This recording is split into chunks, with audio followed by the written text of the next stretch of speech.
Good evening. We're continuing the Talmud series. Today it's number 33. If you remember, last week we finished with the Torah started with Milut Chasadim, with kindness, and ended up with Milut Chasadim. As HaKadosh Baruch Hu made clothing to Adam and Chava after they made the sin, we also see that from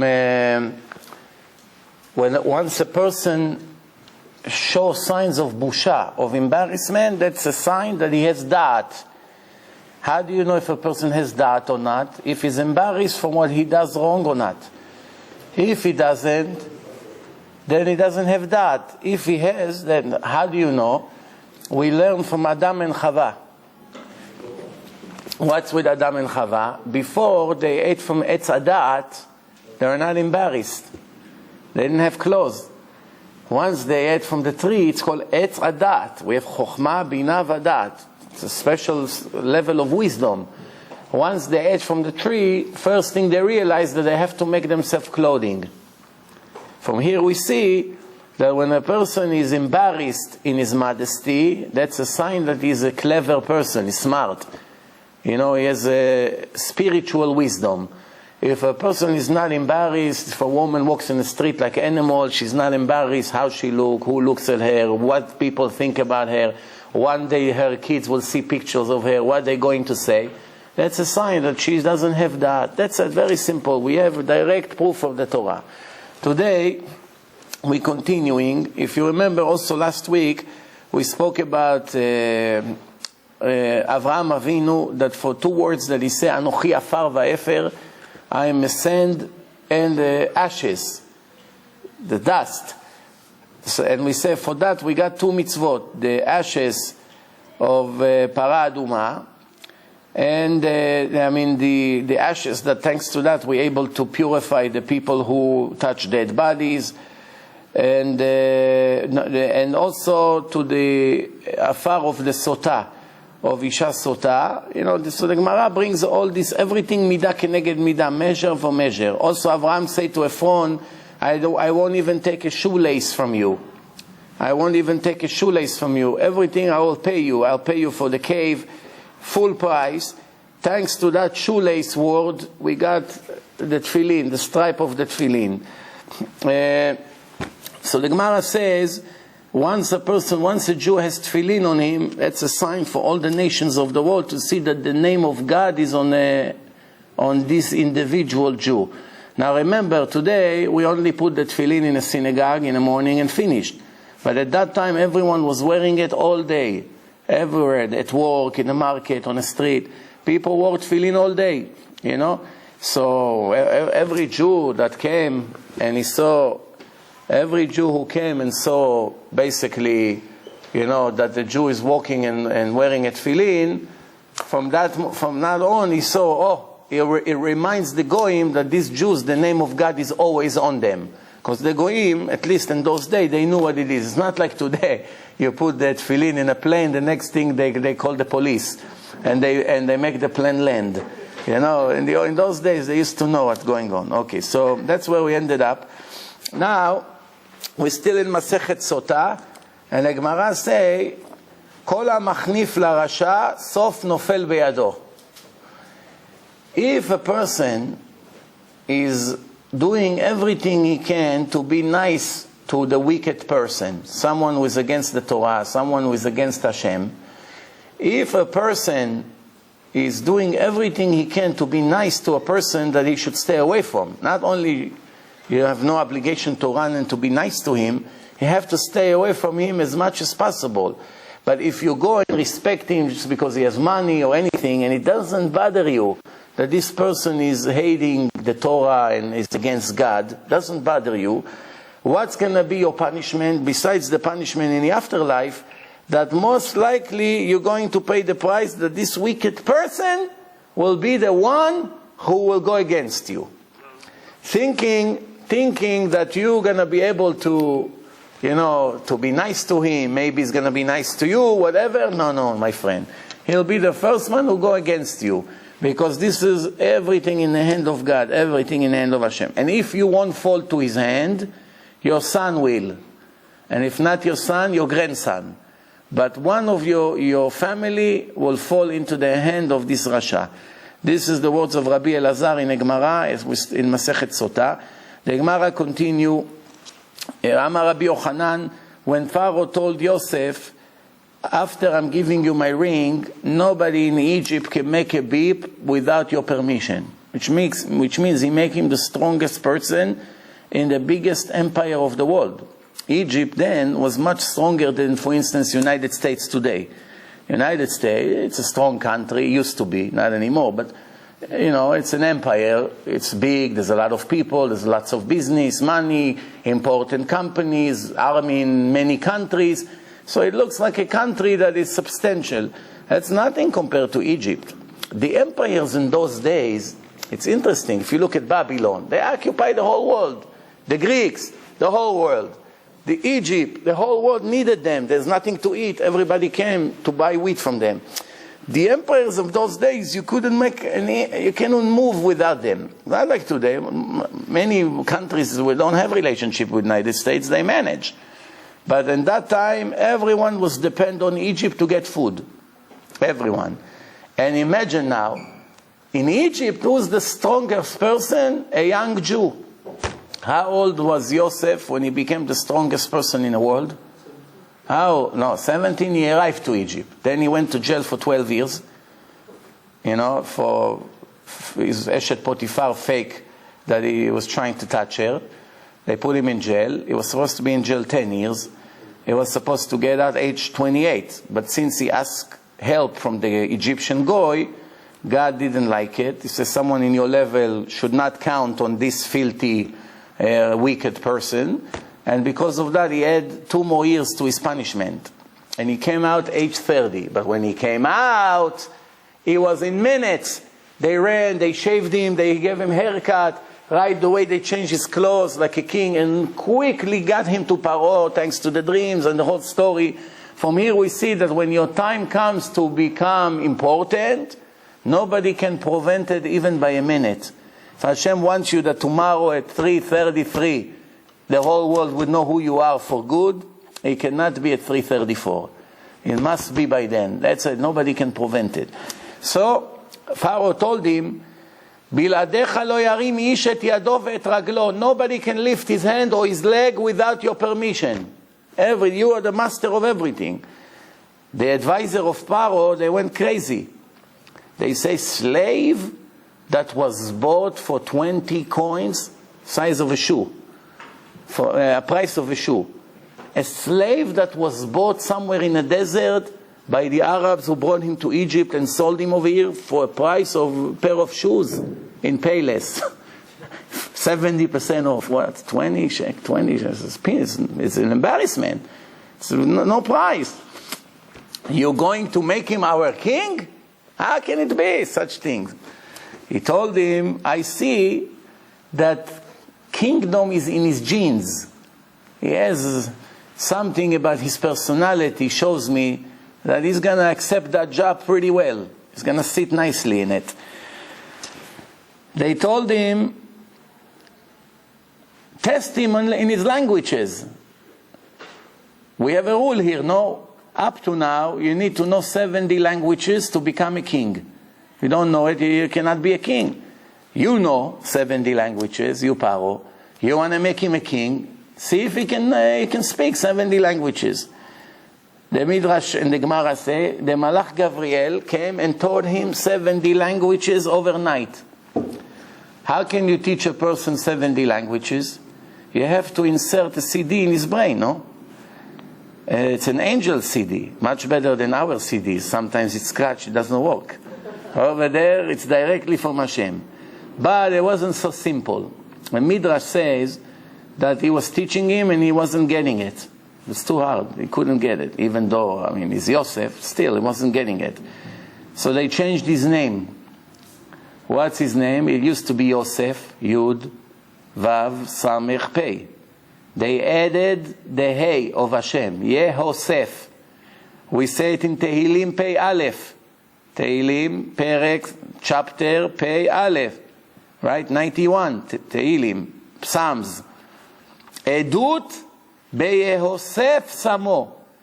This is a sign in the name of Yosef that Hashem put. What? Like Avram. Avram used to be Avram. He made it Avraham. He put the hay of God inside. Sarai used to be Sarai. Hashem put his hay inside. She became a prophet, Sarah. Yosef, now Yehosef, with hay. Oh, became an important person. Edut BeYosef Samo. Betzeto al Eretz Mitzrayim, when he came out to rule the nation of Egypt, right? Sfat lo yadati yeshma. That's what David HaMelech wrote in Tehillim. This is the secret of Yosef. The Gemara says that when Yaakov was about to leave the world, right? He was already 147 years old. Now he gathered all his sons to tell them goodbye. I'm leaving you. The truth, Yaakov wanted to tell them the end of time. How when Mashiach comes, what's going to happen, when it's going to happen. And Hashem scrambled it. He couldn't see. He blinded him. Why? Not to ruin our free choice. You know exactly when it's going to be. That's it. There's no more choice. Everybody knows. You know, it won't happen. What's the point of praying for it? It won't happen in our time. We already know. Since you don't know, you expect it every day. So it's an obligation. Anyway, so Yaakov told Yosef, I want you to swear to me that when I die, you take me to the Holy Land to bury me there, not here. Don't bury me in this filthy land, when all kinds of black magic and voodoo and all these things that these goyim do. Make sure you take me to the Holy Land. Why he made Yosef swear? Why not the other brothers? They're all there. No, they should be more responsible. Because the other brothers have no say. He is a king of Egypt. He can decide if he wants to take him or not. He can get soldiers, can get a carriage, can do whatever he wants. But the truth is, it wasn't so simple. Because when Yosef came to Pharaoh and told him, I promised my father that I'm going to bury him in Israel, Pharaoh told him, you cannot do it to us. You are the minister, the treasury. You want to live now for 2-3 weeks until you go to Hebron, all the way there. Remember, there's no train, no express trains. No, you have to go with horses, camels, whatever, until you get there, until you bury him, until you come back 2 weeks. What's going to happen? Who's going to run all the business? There's billions of dollars running here from all over the world. Lines from morning to night, people coming, buying all kinds of food, people giving their houses, all the deeds of the houses, one after the other they get. The prices go higher and higher. There's not enough food. You know, when there's not enough food, I don't have to tell you what's happening. So that's one of the rules that in China they don't allow to have more than one kid. So already there's almost nothing to eat. How you can feed 2 billion people? If they have 4 or 5 kids in a family, in 1 year they're going to be 4 billion. Next year it's going to be 10 billion. The next year it's going to be 15 billion. Where are you going to get them food? Well, you need so much land.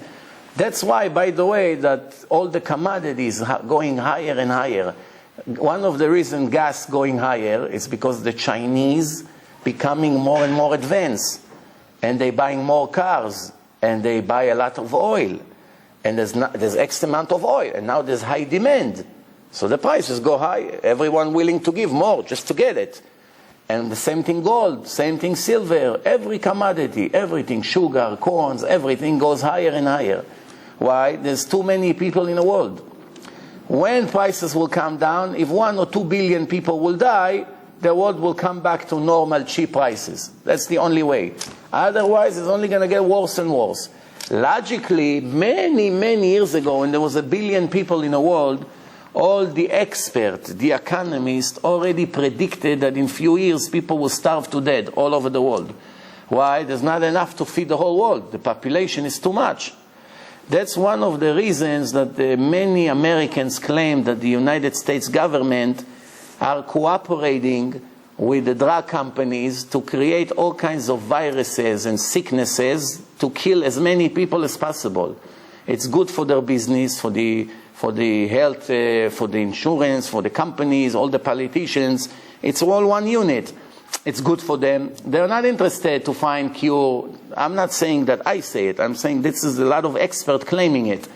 that the government are not interested. They want many people to die, because the more people they have, the more food stamps they have to give. The more, it's like a father, like people today that they have no faith in God. If they have 2 kids, or if they have 12 kids, it's a different story.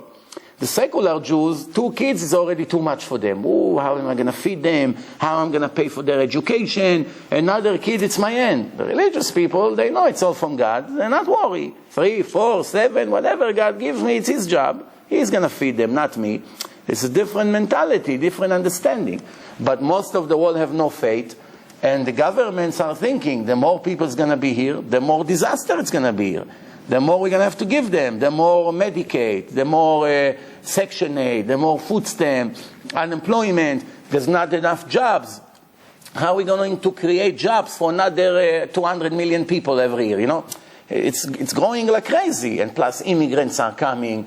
It's a disaster. So it's very good for them. Heart attacks, cholesterol. Just today someone sent me an email, 10, 15 minutes film, about some expert, about all the chemicals that you see.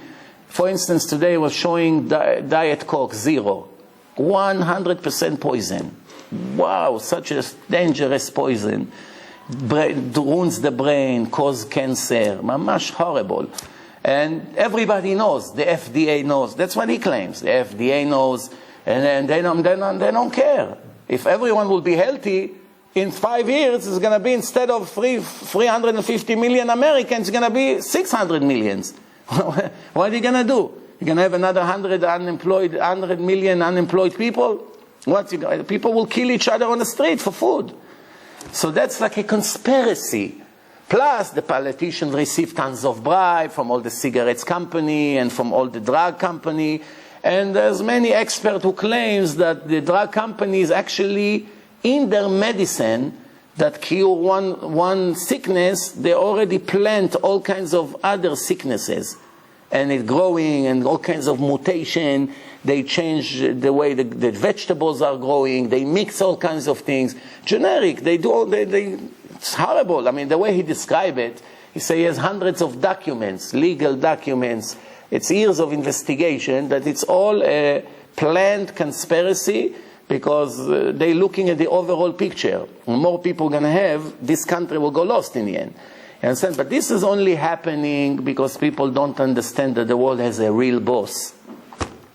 When they say there's 1 billion people, people will starve. Today we are 7 billion, and Baruch Hashem, everyone eats. Everyone eats. Today in the United States, when you say this person is really so poor, they have nothing to eat.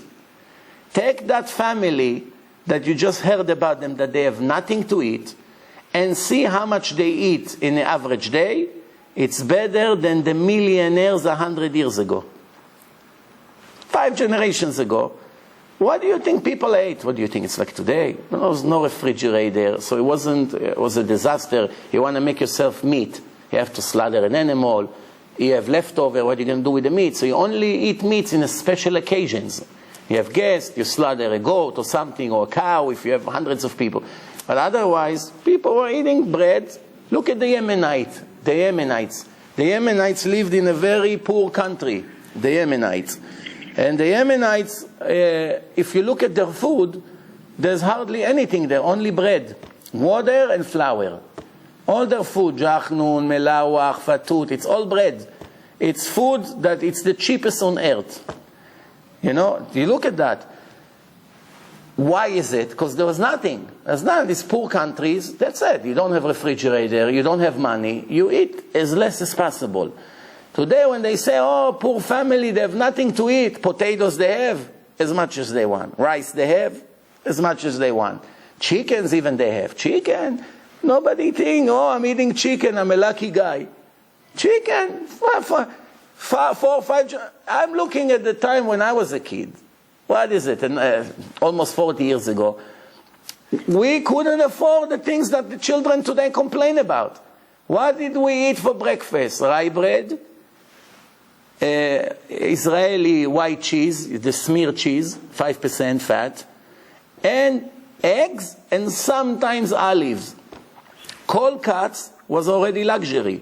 I remember I used to tell my mother, I want to buy a donut from the grocery. Donut, jelly donut, like we eat in Hanukkah. Maybe once a year I got it. And we were not deprived family. Everyone was like that. I remember when I was a kid in my class, if somebody brought cold cuts in a sandwich, I already looked at him like a rich guy. Yes, that's how it was. And that's only, one generation ago. Today, they eat, restaurant, sushi, Chinese, poor families. You go to a poor family on a Shabbos table, see how they eat. It's all relative. The more spoiled the people are, the more they suffer. In 2 generations from now, people that will eat steaks all day, they'll say, we're very miserable. We're only eating steaks, nothing else to eat. Because they already get used to something better. You understand what's going on here? If people will go back to the right perspective, like it used to be, life was simple, people will focus on the right thing, nobody would suffer. All the suffering is in the mind of a person. And by the way, the more people eat, especially now when they put all these MSG and all these things in the food, even in a toothpaste, there are things that make cancer.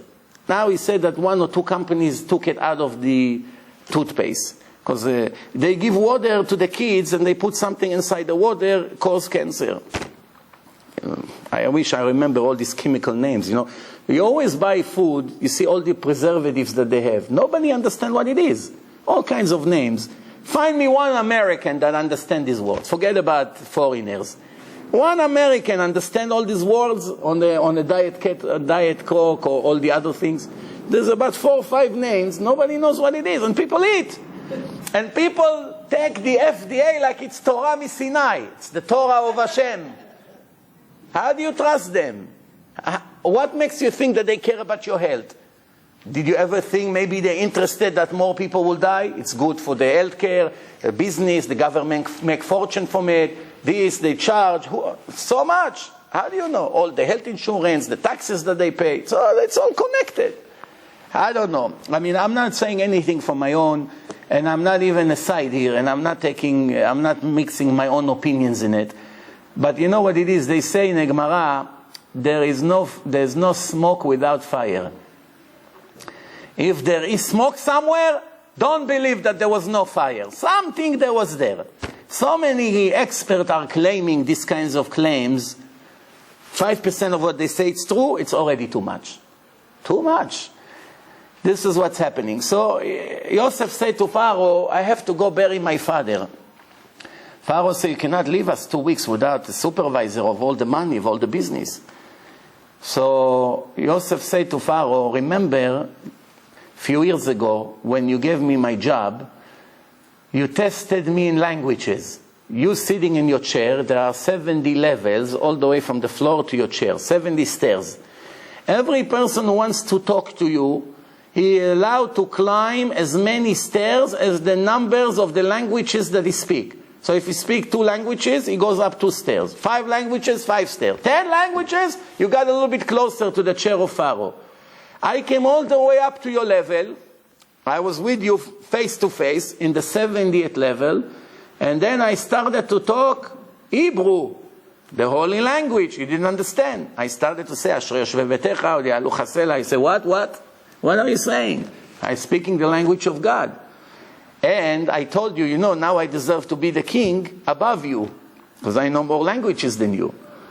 So you told me, I'll make a deal with you.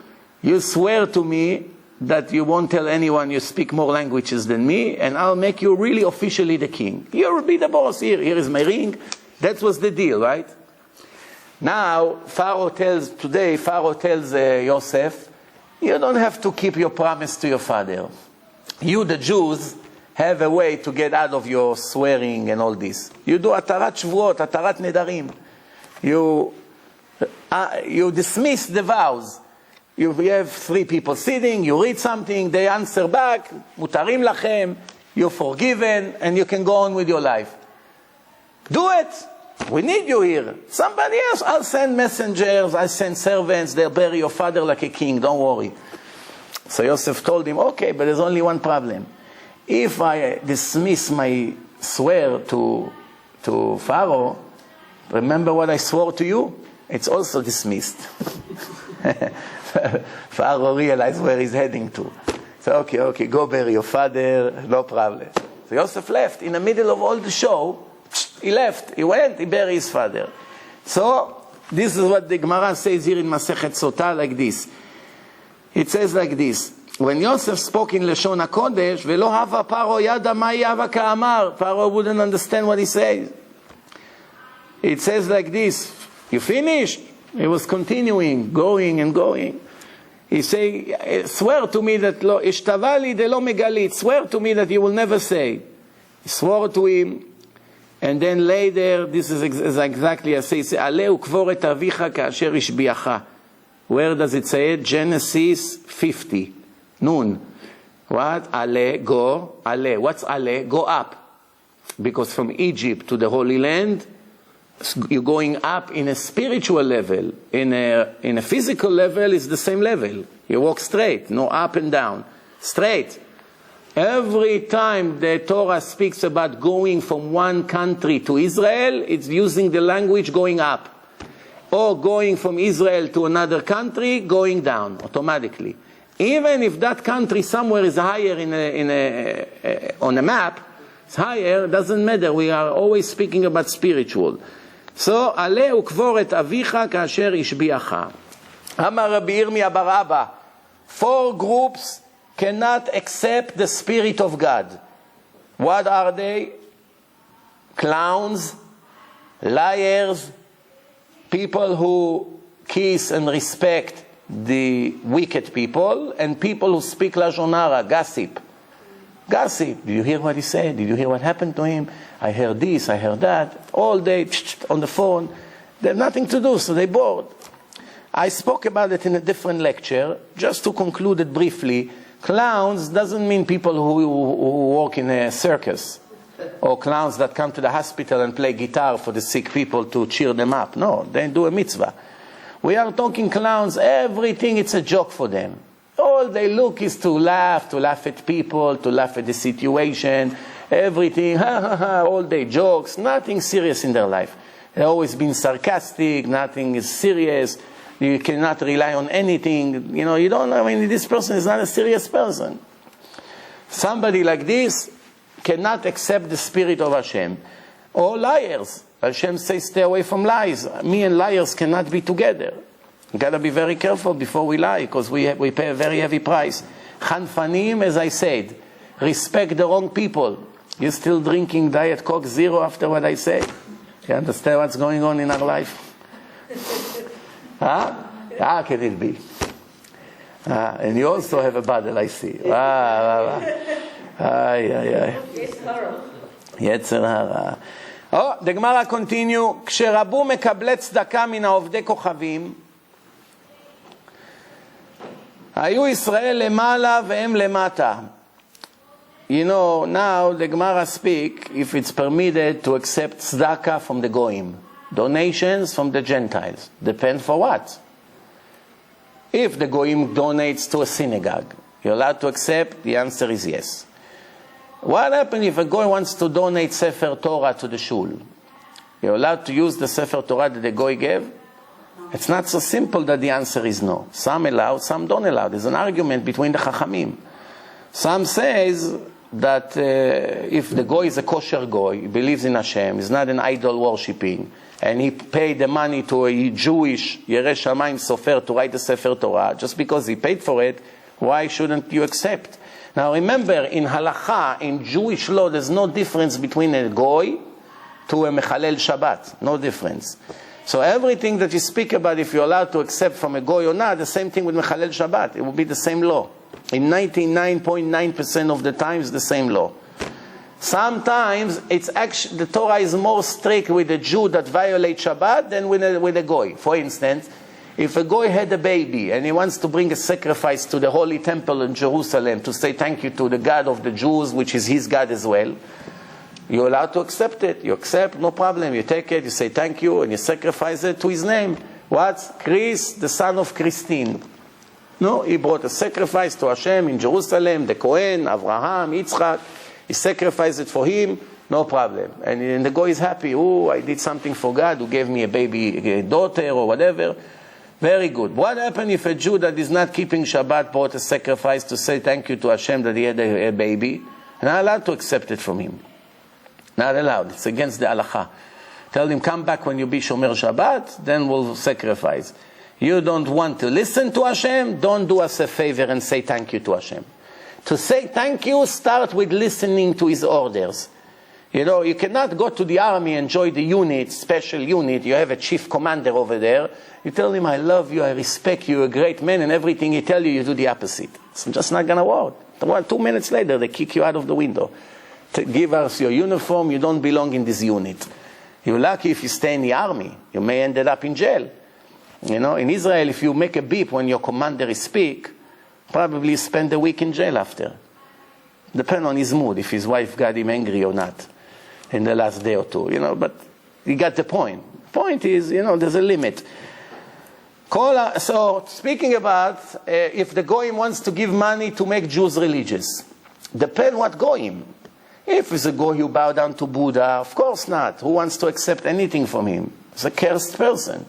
But if he's a righteous Gentile, what's the problem? He keeps the 7 laws, he believes in one God, he doesn't believe in JC, he doesn't follow the nonsense of Christianity.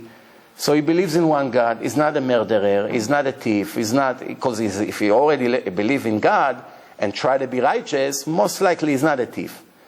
Even people who believe in God sometimes make sins, you know, they steal, they do some things, they speak Lashon Hara. But the idea, we're talking in general.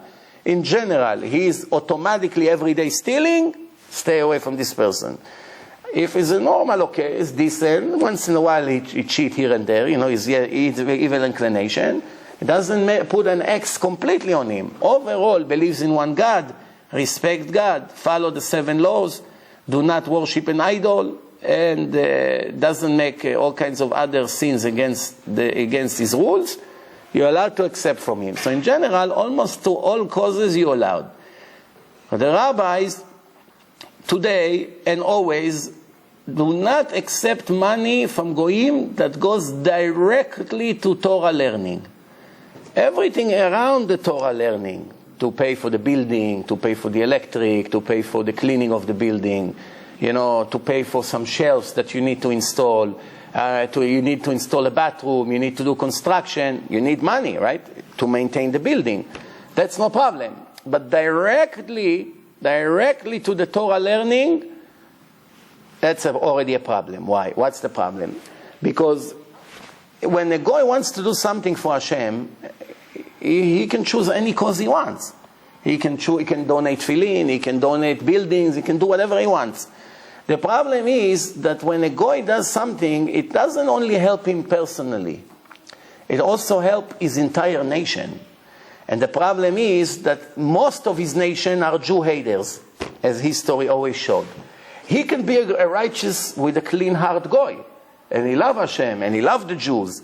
The problem is, he strengthened the hands of all the anti-Semite and all the descendants of Amalek, or the Ishmael, all these nations who always hated the Jews and wanted to destroy them and always do everything against Israel, as we hear on the news every day. They receive strength because now it counts like their nation did something, a mitzvah, and they get the koach, the zchut. I remember that about 14 years ago, I went to one rabbi's office and I saw a picture of one of his students with Bill Gates hugging. Bill Gates and him hug. So I asked the rabbi, how this person knows Bill Gates? He said, oh, he's a big shot in Microsoft, this Jew that became religious. He became a Baal Tshuva. He's one of the big shots of Microsoft. He's a president in one country. He's in charge of the whole country of Microsoft. So they have conventions of all the leaders, so he took a picture with him. So I say, oh, you have such a connection to Bill Gates. He gives millions of dollars by the hour to all over the world, and you're always struggling with your financials. What's the problem? Ask him to make you a meeting with Bill Gates, if he's a friend of him, personal friends like this, what a hug, smiling in a picture. He told me, you're crazy. All the Torah that we learn will go to his nation, not to the nation of Israel. You lose all the merit of the Torah. So here is the rule. To prevent them from doing that, we can do. Same thing, if Chalel Shabbat wants to donate money. You cannot come to him and say, you wicked person, we don't want your money. Maybe this donation will turn his life around. It will make him more righteous now. Now Hashem see that he cares and he gave donation. Now he's going to give him an opportunity to make tshuva, repentance. You prevent him from doing it, what's going to happen? He's going to become worse and worse and worse, and who knows what's going to come out of him in the end. And it's not really so simple. I don't want to get into it too deep because it's really, really complicated, and there's also a lot of arguments about it. The Torah continued, the Gemara, Kol ha'osek b'Torah mitoch dochak. Every person who learns Torah out of poverty, doesn't have money for the rent, mortgage, for food, whatever, problems. People knock on his door, what about the money you owe? Right? Tfilato nishmat. When he prays, Hashem accepts his prayer much faster than someone who eats well and have plenty of money in his bank account. That's why when you need a chazan, let's say Rosh Hashanah or Yom Kippur, it's the most important prayers of the year, and you have two chazanim, both of them knows Torah, both of them rabbis, both of them knows how to pray, both of them have beautiful voice, one rich, one poor. Who you should let become the shliach tzibur to pray for everyone? Who? The poor. They pray with a broken heart. This guy, Chatanu, Avinu, is thinking, oh, another million. Chatati, 1 million. Aviti, 2 million. He's holding his smile, not to smile. But the other one, Chatati, tomorrow they take away my house. Aviti, they take away my car. My kids, they're going to go out of school, I don't have money. That's a broken heart. Everyone benefits from it. Very simple. Tanu Rabbanan, הנעלבים ואינם עולבים. There are two kinds of people. Those who offend people and those who get offended. I'm not talking crazy people for every beep they hear they get offended. I'm not talking this kind of people. I'm talking people who insult and people who get insulted. On which category it's better to be? The side that insult or the side who get insulted? Hashem say, make sure you are in the side that get insulted and never ever even once be in the side that insult anyone. Make sure. What's the next thing? Shom'im cherpatam ve'enam meshivim. You hear all the bad things about you, whether it's true or not, it can be even a whole fake, and don't make a beep. Don't answer. Imagine someone attacked you in a class in the middle, in front of 50 people, and make up a story about you. Yeah, I saw you the thief, you the one, and it's not even you. And you have such great answer to answer him back, and to bury him alive. Because when everyone sees he talks and he has no limits, this person, because you have an alibi, or you can provide a great proof that it wasn't you, or whatever the case is, and you don't answer, you say, Hashem, I'm not even wasting my time on this fool. You are the boss. You do what's right. Finish. I trust you. That's it. I don't do anything. Then there's a higher level than that. Not only they hear all the insult and they're not answering back anything, עושים מאהבה ושמחים בייסורים. When they do everything they do with love to Hashem and happy from their suffering that they receive from God. Not only accepting it with understanding. Many people are mixing between I accept what God punished me with understanding because I know I deserve it. And I'm not a fool. I know I deserve even more. That's why whenever He gives me, I say I deserve it. I cannot make a beep. That's one nice level. There's a much higher level than that. Thank you, God. Thank you. Don't ever stop giving me what I deserve. Better to get it here than over there when I die. And not only that, suffering in this world, it's an indication that Hashem is still expecting an improvement from you and is not tired of you. When you stop suffering, then you know you're a lost case. 5 years you didn't suffer, you lost it. The righteous people, if they saw 40 days they went without suffering, no sickness, no problem with the kids, no problem with the health, no problem in the business, all kinds of things like this, you know what they used to do? They used to volunteer to hard work, picking up rocks, cleaning the roads. What do you do, Rabbi? It's too dangerous. 38 days already, everything went too smooth for me. No, for up to 40. They say 40 days I went and Hashem did not send me any suffering. Something is not right here. Let me bring the suffering to myself. That's how they used to do. Hashem, no, I don't want to get my reward in this world. You want to pay me in this world? My life became too easy? No, thank you. Is that why the secular Jews generally are the ones that are like the billionaires? Of course, I answered that many times in the past. One of the indications, actually, the Jews that we should feel bad for them the most are the ones who are wicked and successful in their material life. They are the ones who are in a worse situation in this planet. The worst. If you see a Jew in Mechalel Shabbat, no Yom Kippur, no Pesach, no integrity, no honesty, making sin, cheating, lying, arrogant, cursing, eating, no bracha, not kosher, nothing, no tefillin, no prayers, no nothing. Right? Another million, another building, another project, 2 more cars, another private jet, now he owns the city, and the next thing he became the mayor. Yes. Those are the one who for sure has no share to the world to come. For sure. But remember, I said, everything can turn around in a minute. Sometimes a person is already a big X on him. But I don't know, a year before he died, he gave a big amount of donation to a very good cause. And in 1 second, his account from 500 billion seems negative, is in a negative balance. He did such a great thing that his balance changed tremendously to the positive side by 1 check that he wrote. Because remember, it's not a piece of paper. It's now millions of dollars who went to a good cause. Many people learned Torah. Many people became religious from this money. They're going to keep. Hashem already looked 100 years in advance, 200 years, 500 years in advance, what's coming out of this donation. You know, there are yeshivot in Israel, they're more than 100 years over there in the building, more than 100 years. You have here in America, Lakewood, Mir, it's more than 50 years the buildings are standing. Imagine the people who gave the money to open the place. There's 50 years and today they have 5,000 learners, 10, 11 hours a day. 5,000 people are sitting there, standing, learning from morning to night. It's been going on for more than 50 years. Imagine that person that probably passed away already a long time ago, how much he earns every Rosh Hashanah. So this is what I always say. Everything can turn around with one good thing.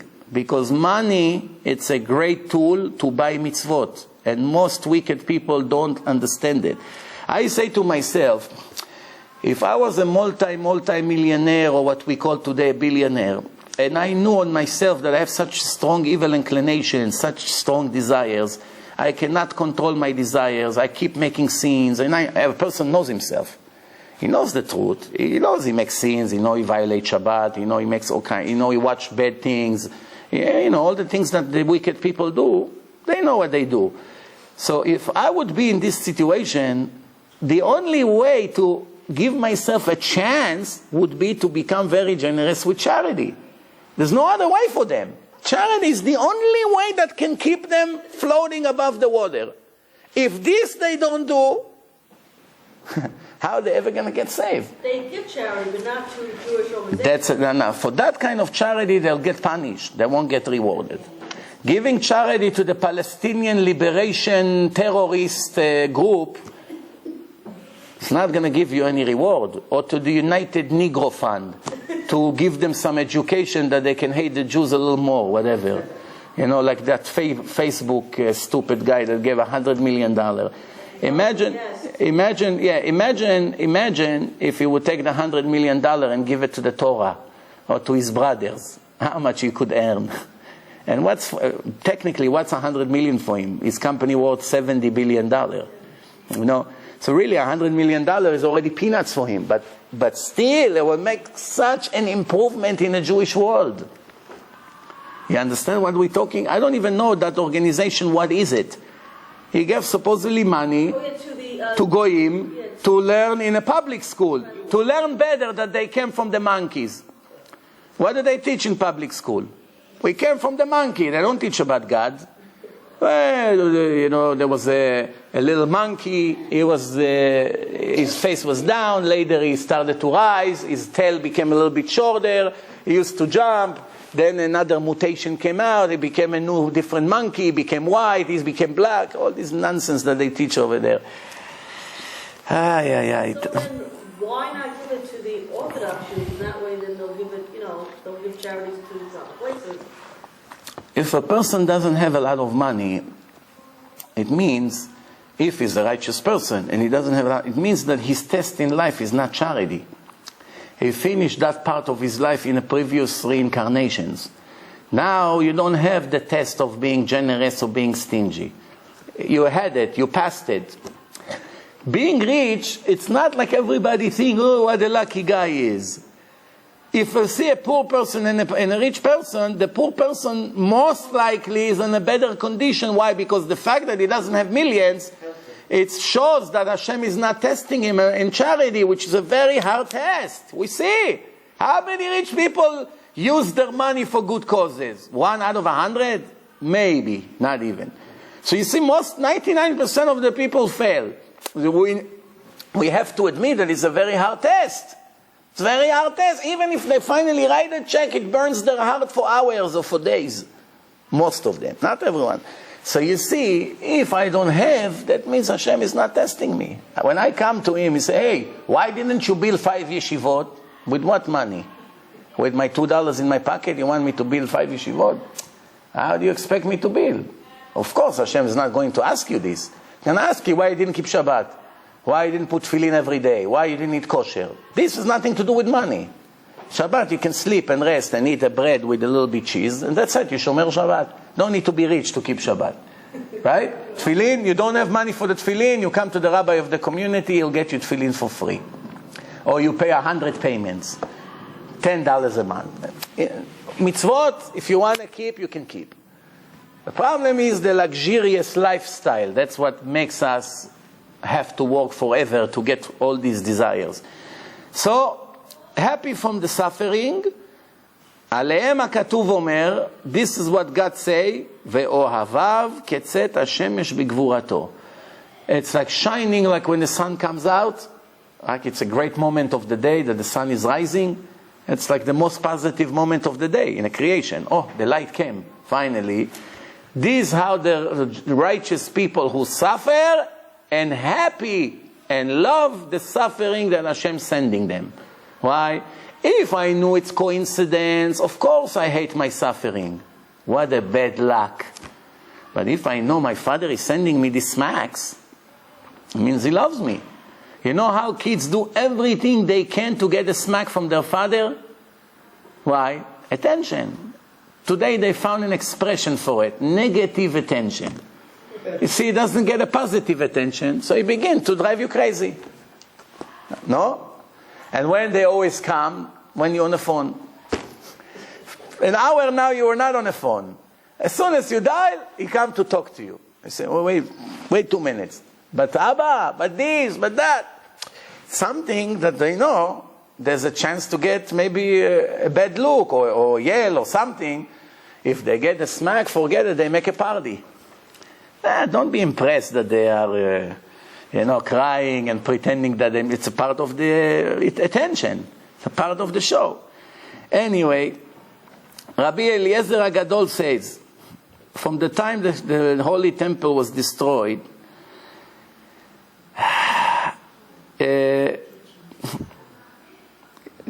from that time, we're going down and down and down until we got to a point that we have no one to rely on except HaKadosh Baruch Hu Avinu Shebashamayim. Now the Gemara says, I made a whole lecture about it in Hebrew. It's called Signs to the Arrival of the Messiah.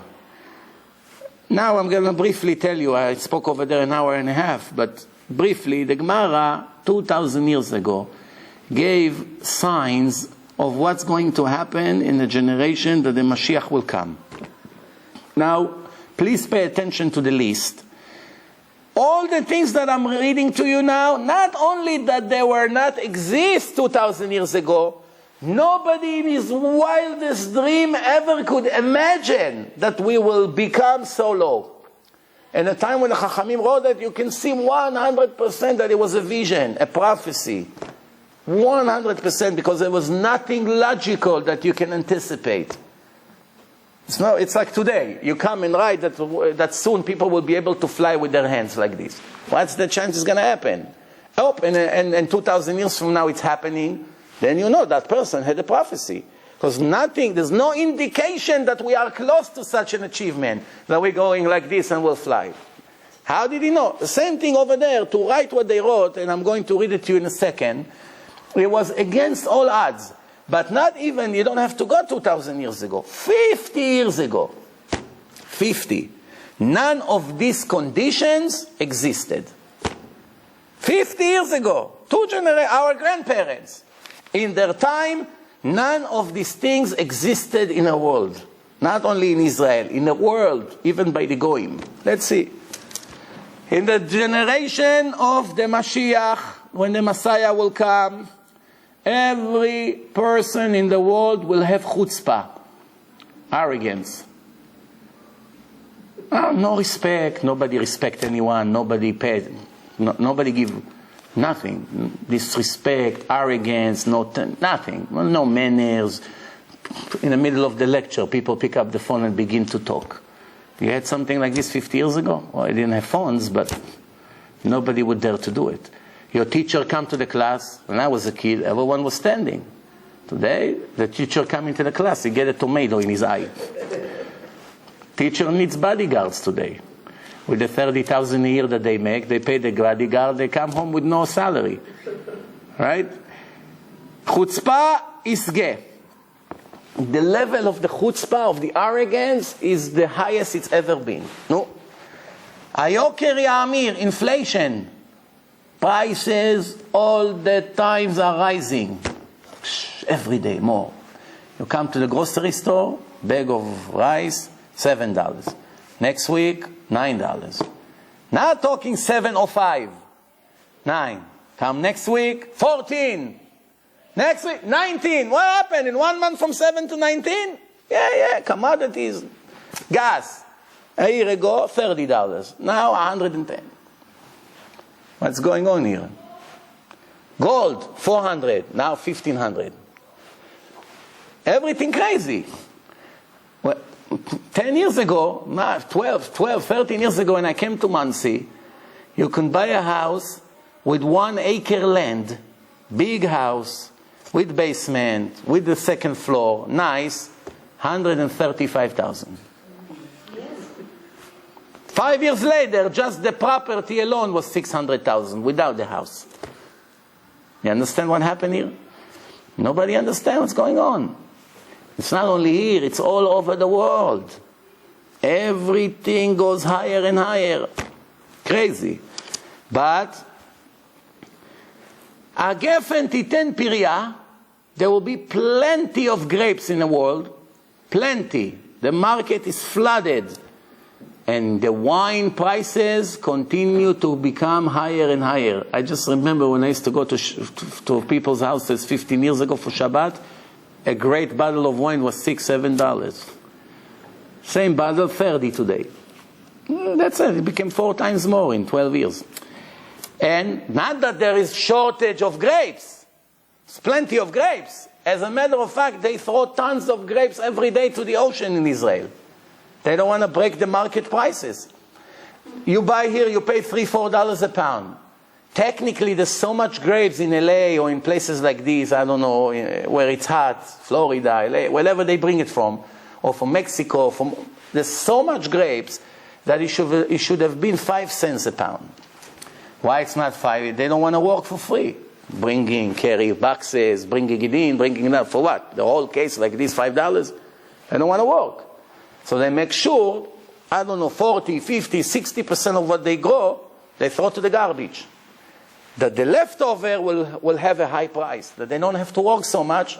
Same thing when I drive to Muncie, there's 2 gas stations. One 5 miles away from the other. One of them, he sell, I don't know, a gallon for $3.90. You drive another 5 minutes, $4.90. Why? They're not interested to have a lot of cars.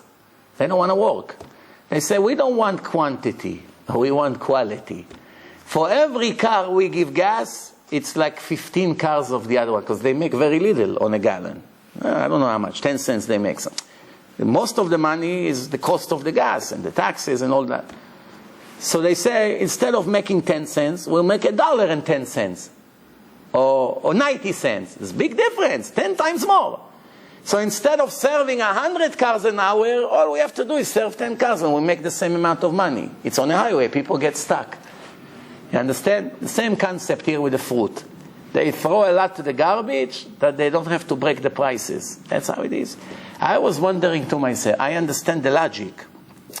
They don't want to work and make nothing. Fine. But why don't they give it to the widows, to the orphans, to the army, to the soldiers? They won't lose customers. To people who anyway cannot buy. If you go to there's so many Batei Tamchu in Israel, places that they give food for the poor people. Why don't you donate it to them? Why don't you give it to the yeshivot? You have hundreds of yeshivot, 100 guys here, 200 there, 500 there. They cannot afford to buy every day watermelon, grapes, melon. You want to throw it to the garbage? Have the yeshivot pick up from a place, you put everything in one place, and let them come and take for free. They don't want. Why? It's better to give it to the sharks than to give it to the scholars of Hashem, of the Torah. Right? And there's no Yirat Shamayim, everyone does. Spanish for them? To some extent, yes. I always say, one of the most painful crimes that we are witnessing every day is the weddings. Weddings, bar mitzvah. Such a shame. Baruch Hashem, I never go to weddings almost. Maybe once or twice a year. Baruch Hashem. Imagine if I go all the time. It'll kill me.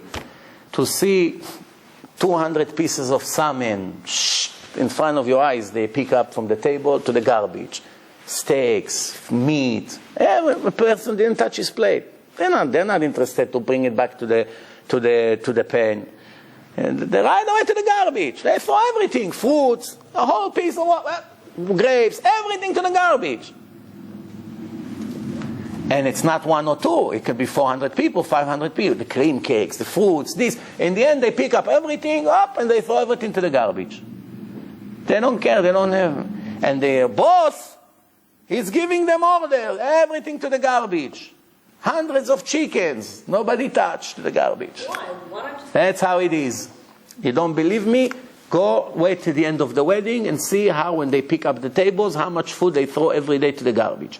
I cannot believe that there is one wedding that in the end of the wedding there's less than $7 or $8 or $10,000 damages by throwing the food, at least per every wedding.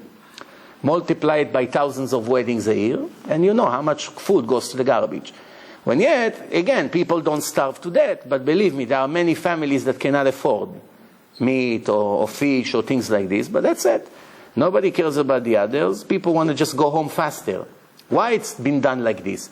Because to start taking it out and put it back and cover it and put it in a fridge, it's a work. It's an extra 2 hours work or an hour, whatever. They want to go home already. They want to finish in 15 minutes right away. The cleaning people come and finish. You know, that's it. That's what's going on. Anyway, so the wine will still be expensive even though there's plenty of grapes. The kingdom, the governments, what we call today, will all be wicked people. No respect to God. Everyone does what's good for him. Nobody cares about the laws of God. Not in a Congress, not in a Knesset, not in a Japanese Congress, nowhere. And if you think by the Arab countries, when they come with this kafia and they pretend they're all religious, go and read some books about Saudi Arabia sheikhs and the Iraqi president and the Libyan president, that every 2 minutes they say Allahu Akbar, Allahu Akbar. How many crimes they do and how many wild parties with girls and all the prostitution that's going over there, more than any other place in the world. And this is people who are, when they speak, they give morale, about prostitution, about modesty. If a woman in Iran will get caught not so modest in the street, they may make her disappear for a week or two. And you know what they do over there to people. But they are the most corrupted people. The most corrupted people. Why? It's all fake. Yirat Shamayim, it's real. It's not only the speeches and the image. If it's in your heart or not. And then, what else? En tochacha. There's nobody to call the people and correct their ways. Everyone is afraid. Rabbi, why you don't tell the women here that they're not modest in your congregation? You know, I'm afraid to turn them off. Well, Rabbi, why don't you tell the people not to come with the car on Sabbath? Tell them it's better they stay home. Why? Why, you want the synagogue to be full, that more people donate money? Is that the call? No, God forbid, no. But it's better they come than they don't come at all. No, it's not better. It's against the Torah. No, why don't you tell the people to stop talking in the middle of the prayers? Why don't you stop and say, we won't continue to pray until there will be a complete silence here. You don't want to be quiet? Goodbye. Close the Sefer Torah, no prayers. We're not going to come here to thank God and spit in His face. It's better we won't thank. What's better, to come to your friend and tell him I came to thank you and spit in his face, or not to come at all? Huh? If your friend is getting married tonight, in the middle of his chuppah, you came all the way, half an hour, you drove to the chuppah, and you came and spit in his face. What would be better? You came all the way and spit in his face, and your friend didn't even show up to the wedding, your other friend.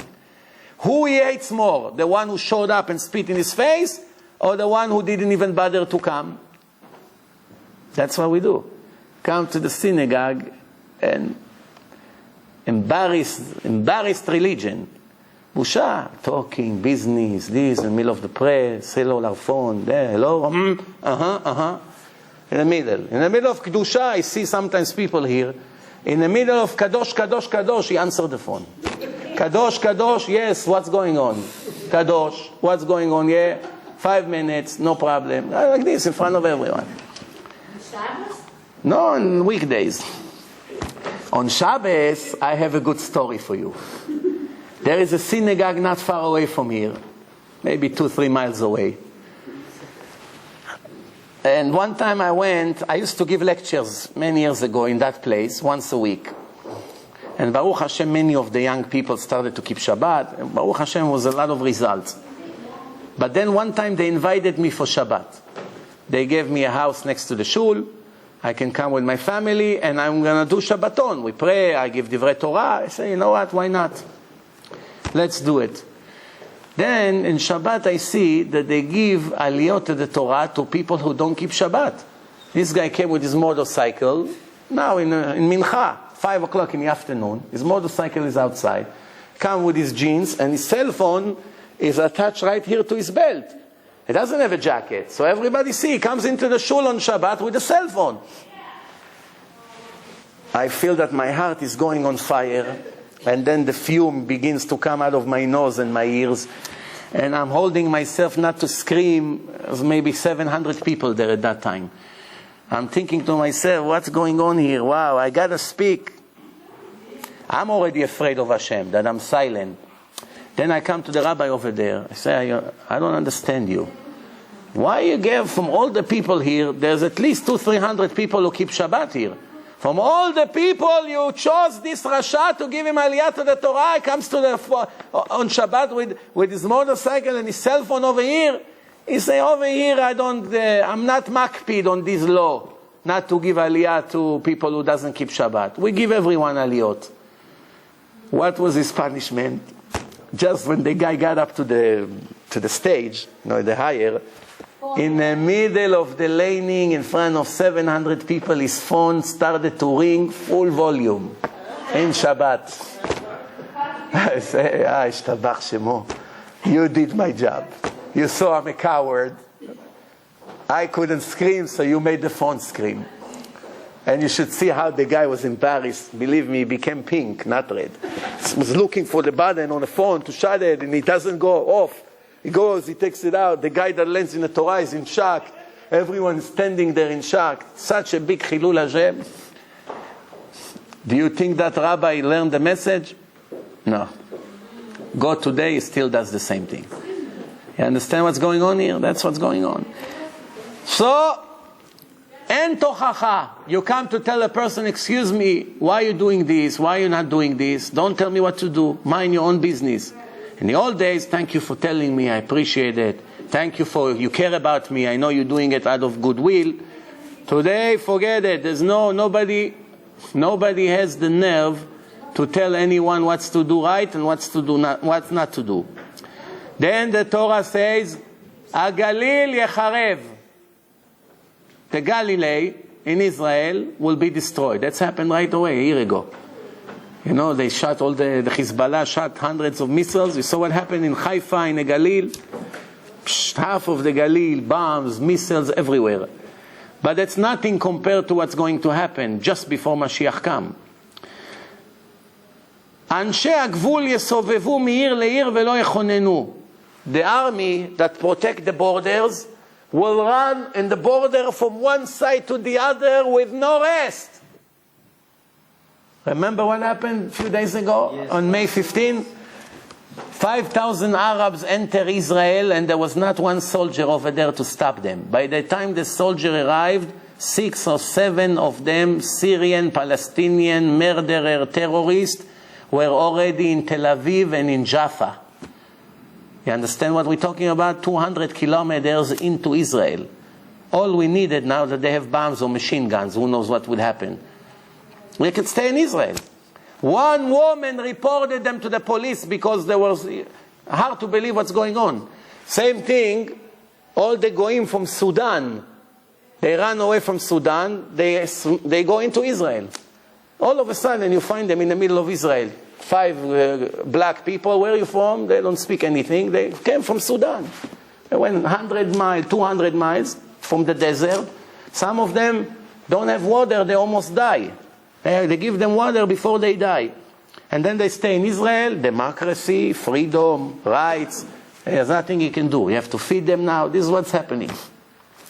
They cannot prevent it. Now the Arabs just announced today, it was so successful. The Israeli army is so helpless, we'll do it again on Friday. Now they want to do it every Friday. I always said, years ago I said, all the Arabs have to do is just to walk to Israel, that's it. 50 million Arabs will walk, what are you going to do? The Israelis are cowards, they're afraid what the world's going to say. They're not going to start shooting at the 50 million Arabs. If you have 200s, you shoot, you kill 3, 4, the rest are running away, right? But if you have 50 million, it's like an ocean. What are you going to do? You're going to kill the first row? I'm not going to run away. They got the 50 million, they come, they walk in, goodbye, sit in the middle of the street, like they do in Paris and in Madison Avenue. 1,000 people, they decided to pray in the middle of the intersection. What are you going to do? You know, in France, that's what they do. In the middle of the traffic, 2 o'clock in the afternoon, traffic is shut for 15 minutes. What? They pray in the middle of the street. And all the police stands on side, nobody makes a beep. One time they tried to mess with them, 5,000 cars burned in Paris in 1 minute. Did you know? No, 2 years ago. Cars all over France were going on fire. That's the difference between the Arabs and the Jews. When the Jews were taken into the gas chambers, not even 1% of 1% of 1% of them made a beep. Everyone stood like a goat, and he went into the gas chambers and was choked to death with his wife and children. Try to make a Holocaust to the Arabs, we'll see what's going to happen.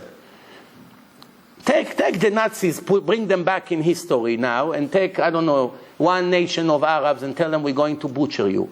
You're going to have to put special star here, you cannot sit on a bench, you cannot take the bus, you have no this. Imagine what's going to happen. They'll burn your place away. What do you think? They're going to let you touch them? There's nothing you can do. Now they come to security, they don't want to move it from their face. Everything, it's a 15, 20 minutes arguments in Europe. They want to check the passport, they don't want to move it. Police pull a woman over, she doesn't want to identify. That's what happened right now. The whole world cannot handle it. We're not talking 13 million people here. We're talking almost 2 billion people. By tomorrow it's going to be 2.1 billion. You understand what's going on? That's it. Gaddafi once say, we don't have to fight the Jews, bichlal. We don't have to fight them. We don't have to fight the Western world. We don't have to. All we have to do is to continue to give birth to a lot of babies. That's all. Nobody can do anything. That's what one person wrote me. The first person who found out a minute after they announced Bin Laden is dead, he sent me 2 o'clock at night. Bin Laden is dead finally. I answered back to him, 5,000 Bin Ladens were born that minute. You're happy that one terrorist is dead? 5,000 other terrorists in the world are ready to bomb now. What's the point here? That's what it is. אין לנו על מי לסמוך. We cannot rely on anyone besides God. If we rely on Hashem, we'll get saved. If we don't, there's nothing we're going to be able to do. No F-16, no F-15, special army, special missile, atomic, nothing will help you. Israel has atomic bomb. What can they do with that? Can they fight against the Arab with atomic bomb? No. Even if you want to throw an atomic bomb on one of the Arab countries, it will kill you as well. It's like from here to Manhattan. What's Egypt to Israel? What is it? 20 miles? You throw an atomic bombs over there, it won't come here. So you cannot do. Syria, 50 miles. No. Atomic bomb. It's not a little local bomb. There's nothing you can do with that. There's nothing you can do. You go to fight against India. Okay, it's far away. But it's not really nothing. What is it going to do? Same thing Iran. Iran wants to shoot an atomic bomb in Israel with a missile. They're also going to kill 1.5 million Palestinians. They're not going to be able to kill only Israelis. It's all mixed. They sit all over Israel, in Jaffa, in Tel Aviv, here, there, everywhere. What are you going to do? Or one little mistake, they wiped out Jordan or half of Egypt. The situation is no resolution. You cannot solve the problem with peace talks. You cannot solve the problem with wars. Nothing. There's no solution to the situation. Let's say the Arabs going to occupy Israel tomorrow. No, so what's going to be? What are they going to do now? Desert. No. They're not doing anything. They're not. No, I tell you what's going to happen. So 1 million people will die. 500,000 Jews, 500,000 Arabs. That's what's going to be. In the end, it's going to have to stop. They kill, you kill, you kill. In the end, it stops. Here, in the Arab worlds, now they riots, they're shooting, they're killing. In the end, they kill them. That's it. They give up. That's in the end, they don't win. Look, Gaddafi is still in power. The whole world is fighting against them. He's hiding somewhere and laugh. Hezbollah took over Lebanon. Can you do something? They already have bunkers under the ground all over Lebanon. It's going to take 500 years to clean them away from there. There's no way. You're going to have to go under the ground and look and search where they're hiding. They can make tunnels and enter in Tel Aviv. In the middle of the day, you see 500 of them coming from the floor. They break the floor and it comes all the way from Jordan to here. Tunnels, like Midtown Tunnel, from here to New Jersey. How you go? Under the water. They make tunnels. Everything they want in Gaza they have, it's all come from Egypt through tunnels. They have tractors. The tractors go under the ground, and they dig, and they dig, and they dig. 6 months later, they have a tunnel. People walk from Egypt to Israel under, no security, no passport, no nothing. There's nothing you can do. The solution, when Mashiach comes, then they'll get everything they deserve to get. All these murderers, all these anti-Semites, that day Hashem will pay. And the righteous Gentiles, they don't have any idea how lucky they are when Mashiach comes. They survive, they have great life, they learn Torah from the Jews, no more wars. Then they will realize I was a lucky Gentile, that I loved the Jews and I protected them and I spoke for them. If the Goyim would only know that by protecting the Jews in a conversation with his anti-Semite friends, how much points and credits he gets from Hashem, they will run to defend the Jews. Instead, most of them run and speak against. They don't have no idea how much they're going to pay for it. It's all ignorance. So what else? The military police, the border police, they're not going to be able to control the situation. Chokhmat sofrim tisrach. The wisdom of the Chachamim, of the knowledgeable rabbis that write the books, not only will not be appreciated, people will not stop criticizing it and disrespect it, like today. And the newspaper criticizing, making fun, making lies, much propaganda against the religion that no other country in the world has, like they have by the liberal God-hater Jews. Nowhere in the world people dare to speak against the religion like they dare to do in Tel Aviv. Nowhere. Chokhmat sofrim tisrach. Yeah, I don't care. Irechet imasu. People who fear God, people who follow the law, people who go by the laws of God, modesty, women, men, praying, honesty, integrity, right away they mark them as an enemy of society. Irechet imasu. 2,000 years ago it wasn't the case. Almost everyone was religious when they wrote it. Nobody could even imagine.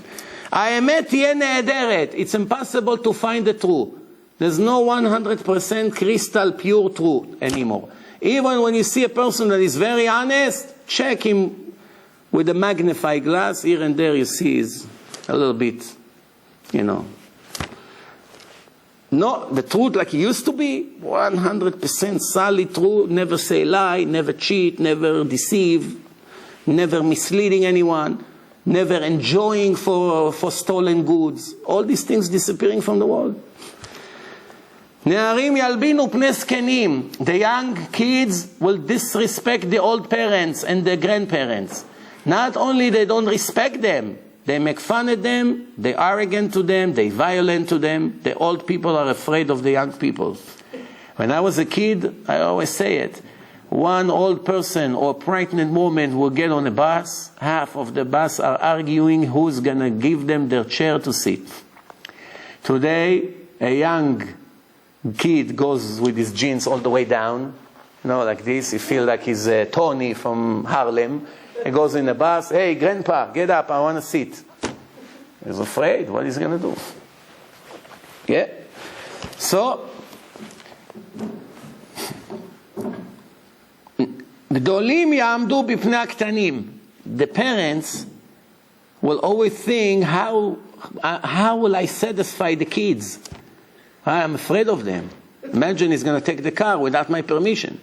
Parents have to hide the keys.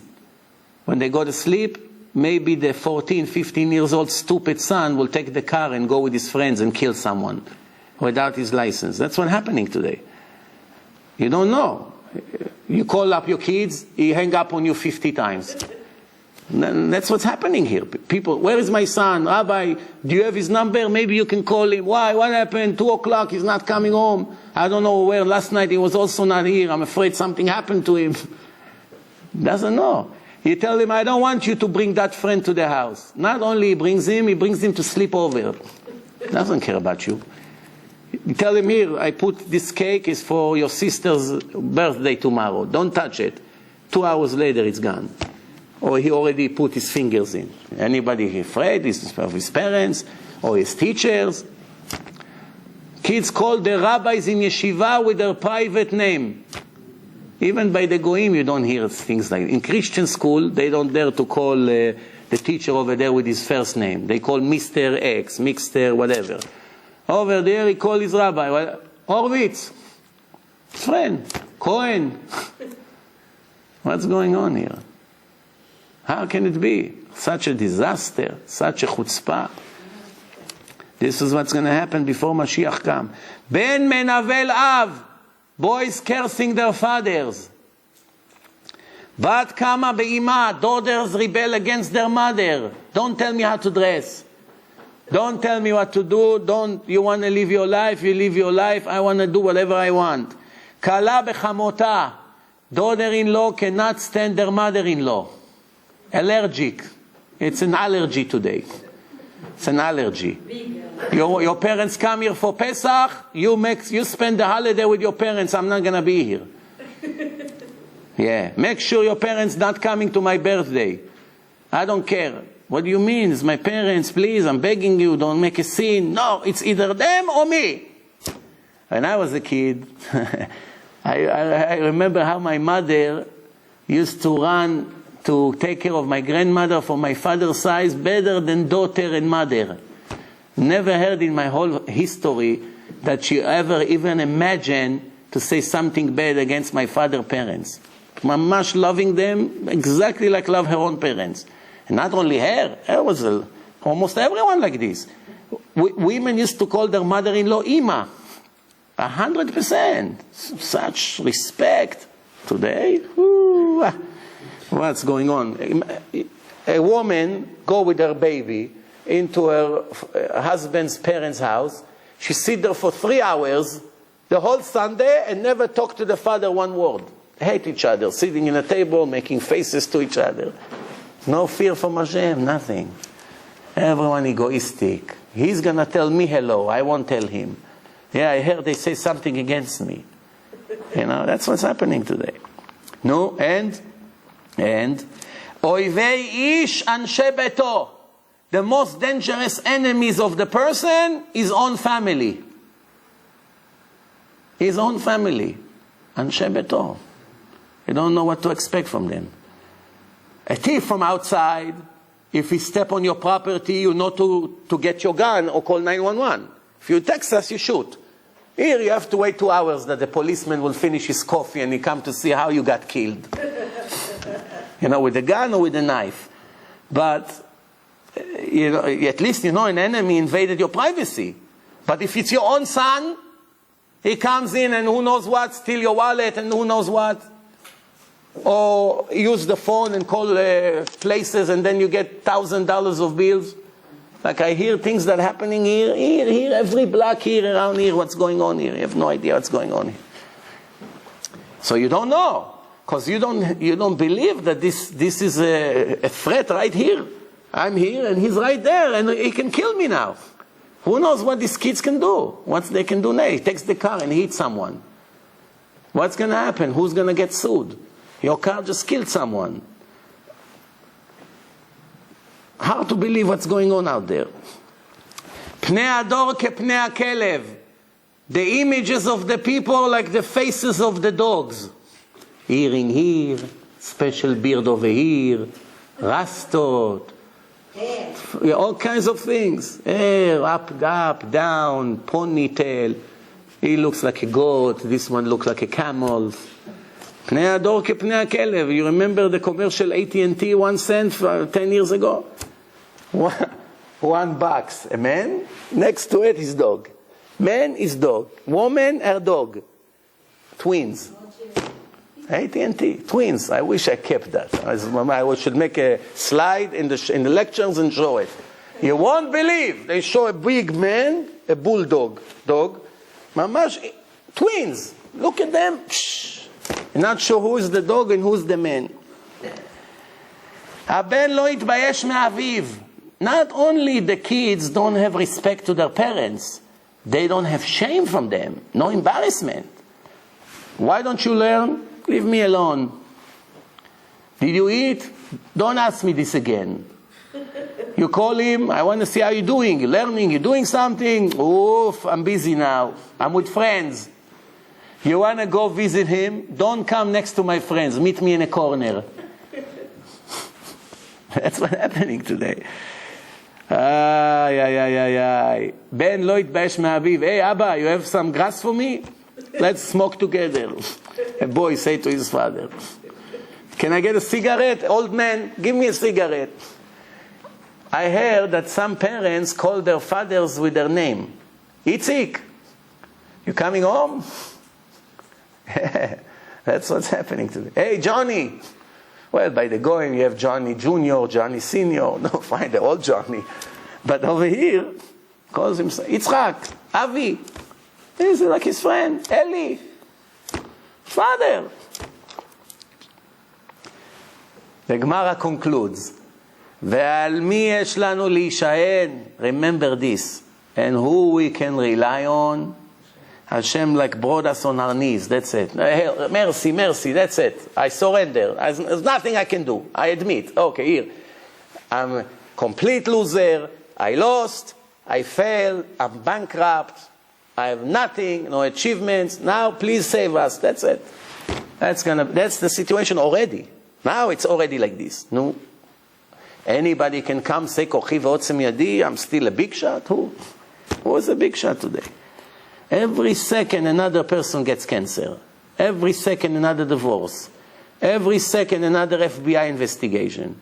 Every second another violence and another accident and another heart attack and another terrorism and another before you realize. Here while we're speaking here, every second a message. Pray for him, tehillim for her, pray for this surgery, pray for that person, this person became blind, that person car accident, this one is in coma.